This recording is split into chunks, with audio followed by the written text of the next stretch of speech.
દેવ જગદીશ ને તે તણો ખરખરો ફોક કરવો આપણો ચિંતવ્યો અર્થ કઈ નવસરે ઉગરે એક ઉદ્વેગ ધરવો. હું કરું એ જ અજ્ઞાનતા શકટનો ભાર જેમ શ્વાન તાણે. ભરોટું જતું હોય એટલે કે બળદગાડાના ઉપર ઘાસ લાદીને એને ભરોટું કહે સૌરાષ્ટ્ર, અને બળદ જતા હોય ગાડું ખેંચીને, અને એમાં તડકાથી બચવા માટે થઈને કોઈ કૂતરું ગાડાને નીચે છાયામાં હારોહાર દોડતું જાય, અને એ કૂતરું એવું અભિમાન કરે કે આ ભરોટું હું ખેંચું છું. એવું મિથ્યા અભિમાન છે આપણું. હું કરું એ જ અજ્ઞાનતા. તો એ બહુ સરસ કહ્યું. આપણે હું કરું શું કરીએ છીએ? આપણે જન્મીએ ને ત્યારે આપણી જન્મતિથિ આપણા બાપા રજીસ્ટર્ડ કરાવવા જાય, અને આપણે મરીએ ને ત્યારે આપણી મૃત્યુતિથિ આપણા છોકરા રજીસ્ટર કરાવવા જાય. જન્મ અને મરણ બેની નોંધ કરાવવી પડે છે. તો જન્મતિથિ આપણા બાપા રજીસ્ટર કરાવે, ને આપણે ગુજરી જઈએ ત્યારે આપણી મૃત્યુતિથિ આપણા છોકરા રજીસ્ટર કરાવે. નથી આપણે આપણી જન્મતિથિ લખાવી શકતા, નથી આપણે આપણી મરણતિથિ નોંધાવી શકતા. આપણે અભિમાન શેનું કરીએ છીએ? હું કરું એ જ અજ્ઞાનતા. તો જેને કરતાપણાનું અભિમાન નથી, કર્મફળની વાસના નથી, અને આ રીતે જ્ઞાની પુરુષને જે ક્રિયમાણ કર્મ છે એ પછી બાંધતા નથી, એટલે એના બંધનથી બચી જાય છે. તો ક્રિયમાણ કર્મ એને બાંધે નહીં. સંચિત કર્મોમાં આગ લાગી જાય અને બળીને ભસ્મ થાય, અને જ્ઞાની પ્રારબ્ધને હસતા હસતા ભોગવી લે. અને આમ જ્યારે જાય ત્યારે બેલેન્સ બધામાં નીલ નીલ નીલ, એટલે મુક્ત. પ્રારબ્ધ તો જ્ઞાની પણ ભોગવે, હસતા હસતા ભોગવીને જતો રહે.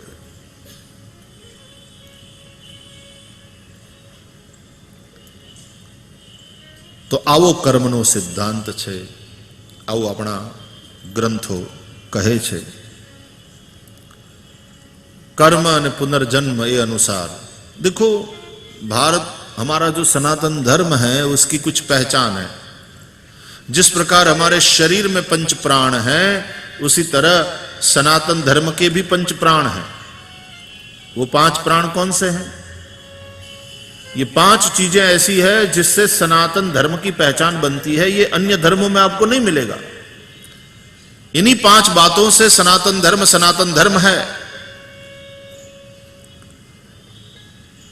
पहली बात है, सनातन धर्म में यज्ञ है. हमारे यहां यज्ञ का बड़ा महत्व है. यज्ञ को हम साक्षात विष्णु मानते हैं. यज्ञो वै विष्णु यजनम यागः, ऐसी श्रुतियां हैं. गई काले आपने चर्चा करी थी, गीता ने याद करीने, सह यज्ञा प्रजा सृष्टवा पुरोवाच प्रजापति.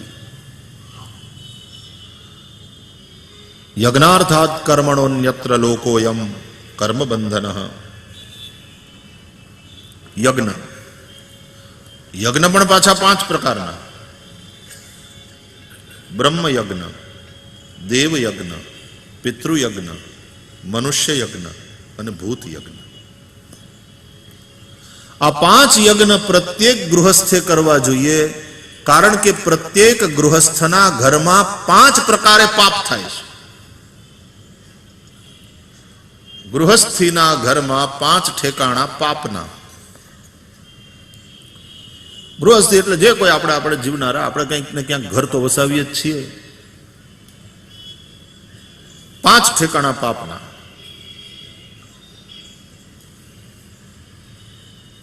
चक्की, चूल्हा, ओखली, बुहारी और पानी का स्थान, पाणियारू. ઘંટીમાં દળતી વખતે, ચૂલો પેટાવતી વખતે ને રસોઈ કરતી વખતે, હંજવારી કાઢતી વખતે, વાહિંદા કરતી વખતે, ખાંડણીયામાં ધાન કૂટતી વખતે અને ગોળામાં પાણી ગાળીને ભરતી વખતે જીવ હિંસા થાય છે. આ બધી અનિવાર્ય હિંસાઓ, કારણ કે આ બધું કરવું પડે. પણ એ જીવ હિંસાથી પાપ તો લાગે, એટલે એ પાપને માટે નિત્ય પ્રાયશ્ચિત કરવાનું, અને એ નિત્ય પ્રાયશ્ચિત રૂપે આ પંચયજ્ઞ નિત્ય કરવાના, એવું શાસ્ત્રોનું વિધાન છે. પહેલો યજ્ઞ બ્રહ્મ યજ્ઞ, વેદ પાઠ, સ્તોત્રગાન. સત્યમ વદ ધર્મંચર માતૃદેવો ભવ પિતૃદેવો ભવ આચાર્ય દેવો ભવ અતિથિ દેવો ભવ સ્વાધ્યાયાન્મા પ્રમદઃ શ્રદ્ધયા દેયમ અશ્રદ્ધયા અદેયમ દેવ પિતૃકાર્યાભ્યામ ન પ્રમદિતવ્યમ શ્રેયાન ન પ્રમદિતવ્યમ. આ શ્રુતિ વાક્યોને નિત્ય યાદ કરવાના.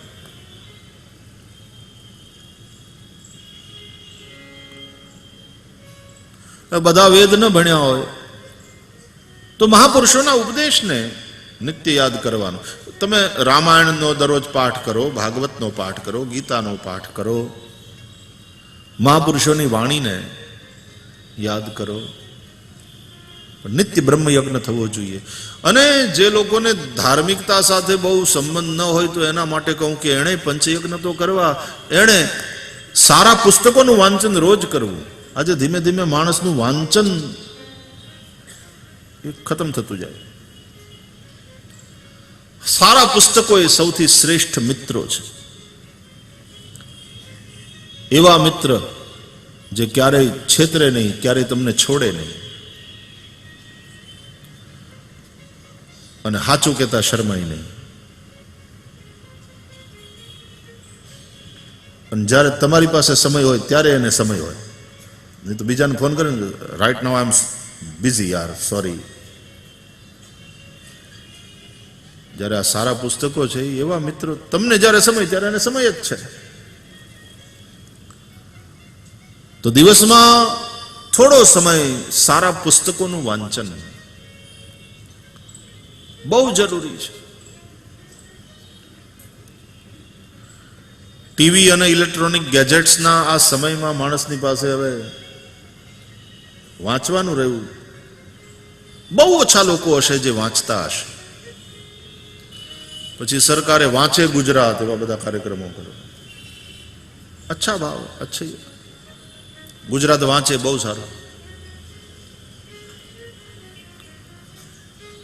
દરરોજ થોડું વાંચવું, સારા પુસ્તકોનું વાંચન.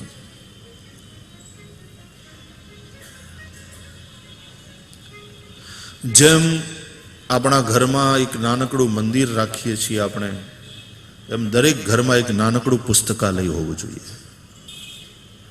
મંદિર છે ને એ ઘરનું હાર્ટ છે, અને પુસ્તકાલય છે એ મસ્તક છે.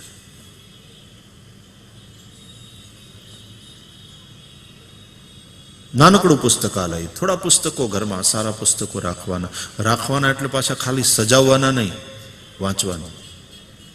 નિત્ય પઠન કરો.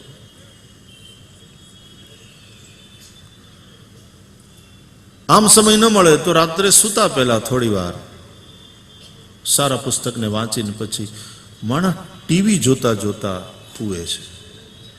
હવે ટીવીમાં જે જોયું હોય પછી એના સપના એવા આવે જ ને રાતના, એને ક્યાંથી હારી ઊંઘ આવે? આપણો દિવસ શરૂ થાય છાપાથી અને પૂરો થાય ટીવીથી,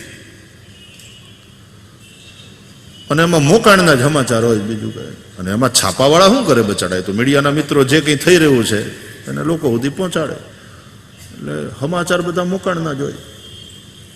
ક્યાં કેટલા ગોટાળા ને ક્યાં કેટલા એક્સિડન્ટ થયા ને હમણાં રેલીઓ હાલે છે તો કોણ કોના ઉપર હું ફાયરિંગ કરે છે ને કોને કોણ કઈ ગાળ્યું દે છે ને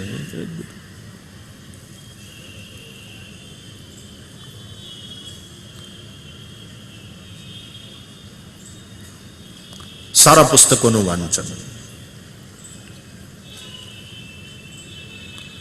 બ્રહ્મ યજ્ઞ. બીજું દેવ યજ્ઞ. ગ્રહસ્થના ઘરમાં નિત્ય દેવ પૂજન થવું જોઈએ. નાનકડું મંદિર હોય, સવાર સાંજ ઘંટી વાગે, દીવો કરવામાં આવે અને જેની જેટલી વધારે ભાવના, જેટલી ભક્તિ પ્રમાણે માણસ ત્યાં પોતે પૂજા કરે, પોતે વધારે સમય બેસે, જપ કરે,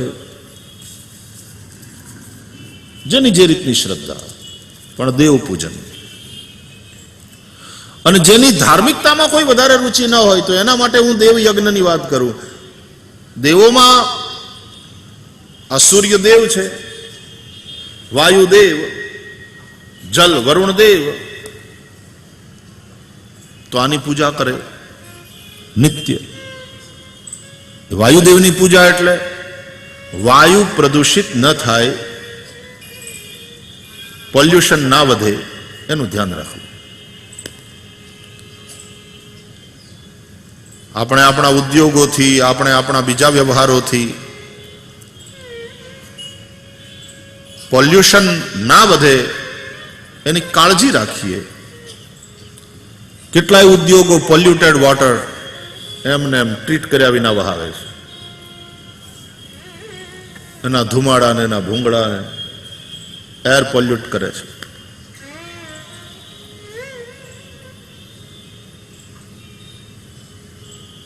નોઇઝ પોલ્યુશન પણ બહુ હોય.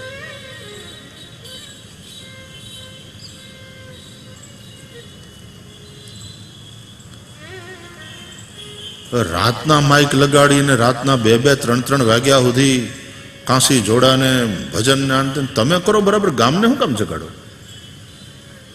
હવે તો સુપ્રીમ કોર્ટનું આવી ગયું છે કે ભાઈ 10 વાગ્યા પછી લાઉડ સ્પીકર જાહેરમાં નહીં.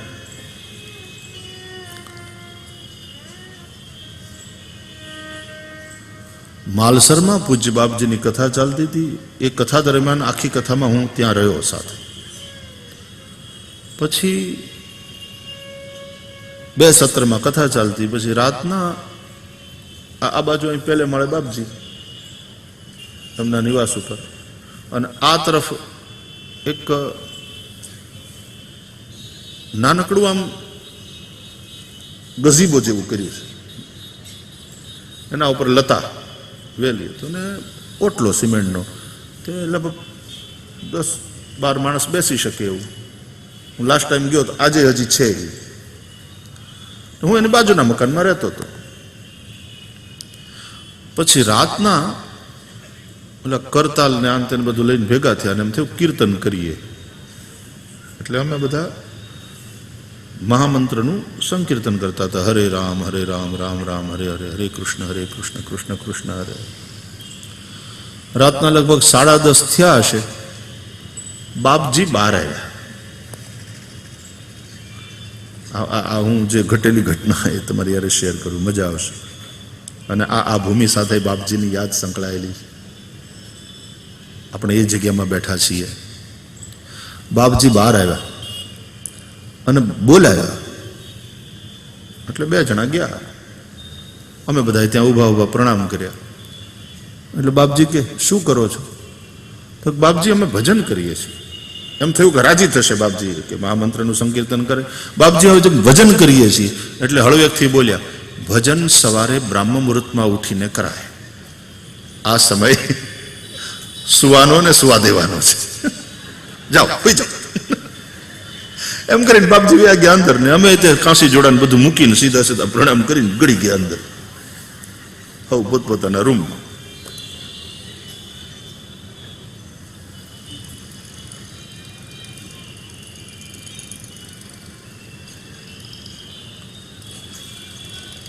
પોલ્યુશન કેટલું ઓછું થઈ શકે. હું બને ત્યાં સુધી કથાઓનું જ્યારે આયોજન થાય ને તો એ જે કંઈ વેન્યુ નક્કી કરે એમાં તમારે જ્યાં કરવું હોય ત્યાં કરો, પણ બને ત્યાં સુધી એમ કહું કે ભાઈ હોસ્પિટલ અને સ્કૂલ નજીક ન હોય તો સારું, કે કે આપણે એને ડિસ્ટર્બ ન કરીએ.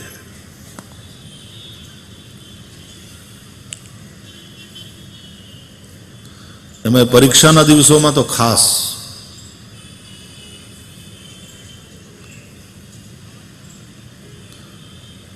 અને માઇકવાળા પણ વોલ્યુમ એક નિશ્ચિત પેલામાં રાખે એ બરાબર, બાકી તો ઘણે ઠેકાણે રાતના ભજન ને ઓલા કલાકારોને કોને ખબર, એને વોલ્યુમ જ જોઈએ. માઇકવાળાની સામે જોઈ જોઈને એનું જ્યાં વધારે ત્યાં વળી તબલાવાળાને ઓછું લાગે એટલે તબલાવાળો કે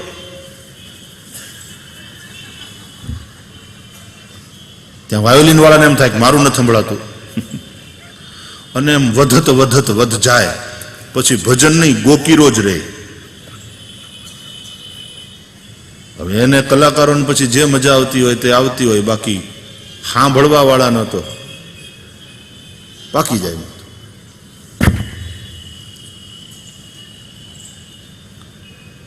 નોઇઝ પોલ્યુશન, તો પોલ્યુશન ન વધે એવું ધ્યાન રાખે માણસ, તો એ દેવ પૂજન જ છે. બહુ નોઇઝ પોલ્યુશન ના વધે ને તો આકાશ તત્વની પૂજા છે.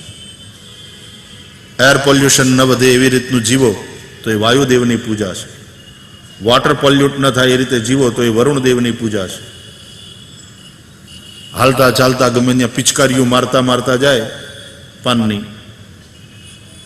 અને કચરો ગમે ત્યાં ભણેલા ગાડીમાંથી ગમે ત્યાં કચરો ફેંકતા જાય. મેં એરપોર્ટની અંદર, હવે તો જાહેર સ્થાનોમાં સ્મોકિંગ પ્રોહિબિટેડ છે, નહીં તો જે તે સમયે એરોપ્લેનની અંદર પણ માણસ પીતા ને એના બે અલગ વિભાગ રહેતા, કે એક સ્મોકિંગ વાળો ભાગ, ત્યાં બધા સિગરેટ. હવે તો આંતરરાષ્ટ્રીય રીતે એરોપ્લેનની અંદર બંધ થઈ ગયું, બહુ સારું. પછી ધીમે ધીમે એ ત્યાં માંડ 1.5-2 કલાક પોતાની જાતને રોકી રાખી હોય ને સિગરેટની તલબ, પછી જ્યારે કન્વેયર બેલ્ટ ઉપર સામાનની રાહ જોતા હોય ત્યાં ઊભા પછી પેટાવે. અને મેં એરોપ્લેનની અંદર મુસાફરી કરનારા સુટેડ બુટેડ અંગ્રેજીમાં બોલનારા માણસો, એને મારી હગી આંખે જોયા છે કે પછી જ્યારે સામાન આવે ને પોતાનો, એટલે સિગરેટને આમ કરી ત્યાં નીચે જ ફેંકી બૂટથી એને બુજાવી અને પોતાની બેગ લઈને હાલતા.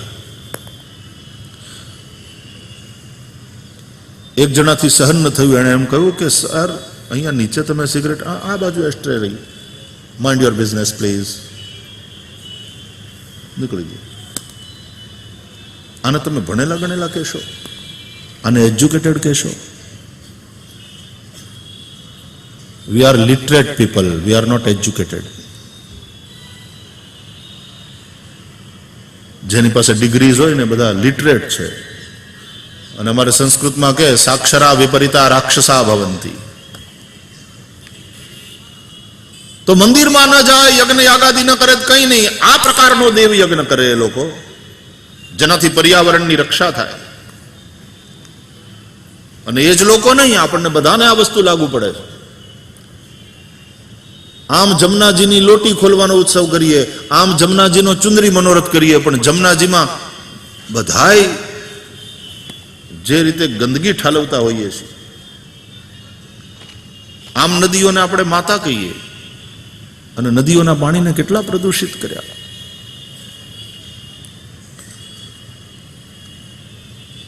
વિકૃત થતો જાય છે આપણો ધર્મ, આપણું ધર્મ ક્ષેત્ર. વિચાર મરી રહ્યો છે. જે વિચાર ઋષિઓએ આપ્યા, જે વિચાર આપણા શાસ્ત્રોએ આપ્યા, એ મરી રહ્યો.